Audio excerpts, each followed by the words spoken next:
So yan, dating mga barista, ngayon may mga sarili ng tindahan. Yan ang atake ngayon nitong papakita ko sa inyo mga merienda at saka coffee. Yan, mga dating barista sila sa mga nagsaradong coffee shop. Yan, hindi nakatiis, gumawa ng sariling paraan, dumiskarte sa buhay. Ngayon, meron na silang sariling coffee. Pero ito guys, sa bahay lang. So for delivery, yon. Pero kung ang location, magtatanungin nyo ako sa location, sa Saba, San Roque po, sa Barangay San Roque, sa may Shakey's, yung papasok po doon, papunta Santa Monica. So doon sa mga malalapit dyan, Santa Monica, San Rafael, lalo na mga taga San Roque, ito yung 7th Daily Brew. Yan. So meron na doon sa Saba ng coffee. So meron yan. Eto pa, yun. So itong flavor natin is hot mocha, tapos caramel macchiato, at ito yung kanyang matcha. Di ba ang ganda? Salty matcha pa pala to.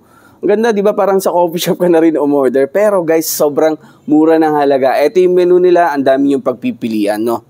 So ito namang merienda guys, dati rin nangangamuhan, nagawa ng sariling business, di ba? Ito yung mga masarap i-vlog di ba? Yung mga small business na pwede natin tulungan. So kung kayo naghahanap ng mga merienda, yan, dito kay Carsikit VA na page kayo, kumontak. So meron silang dynamite. Tikman na agad natin itong dynamite. You know, laki Malaking dynamite niya. Madaming papimilian ng menu kay Carsi. Ayan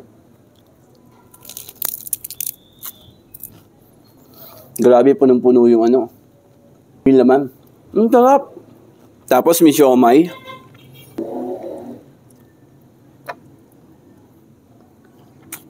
Grabe, masarap din. Kasi alam niyo kung bakit guys.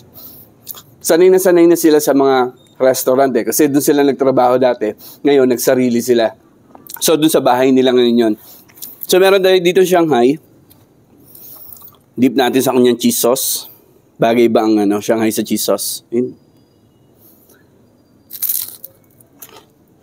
Ang sarap din yung Shanghai Ang galing Tapos, meron ding chicken roll. Yan. Yung chicken roll naman, dito naman sa kanyang garlic sauce. O, diba? Ang daming pamimilian na dip. So, message lang kayo sa kanila. Dito kay 7 Daily Brew at kay Carsikit. Kung gusto nyo ng merienda, madaling kausap yung mga yan sinasabi sa inyo.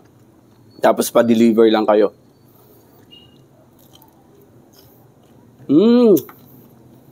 Yung chicken roll niya, may chicken breast sa loob at saka ham. Magustuhan ito ng mga bagets. So, punta tayo sa kanilang kape. 7th Daily Brew, guys, yon. So, local business to, small business, ito yung mga dapat na sinusuportahan, di ba? Kahit sa mga bahay-bahay lang sila. Ayan, 7th Daily Brew. Tingnan natin yung kanilang hot mocha. Wow! Lasang restaurant, lasang coffee shop, di ba? So, kasi nga, ulitin ko, dati sila nagtrabaho, dati silang barista, alam nila yung kalakaran kung paano gawin yung mga products, So yun guys, please message 7 Daily Brew at saka Carsikit na VA na page. So makakatulong tayo sa mga small business kung gusto nyo ng merienda at saka mga coffee. Thank you!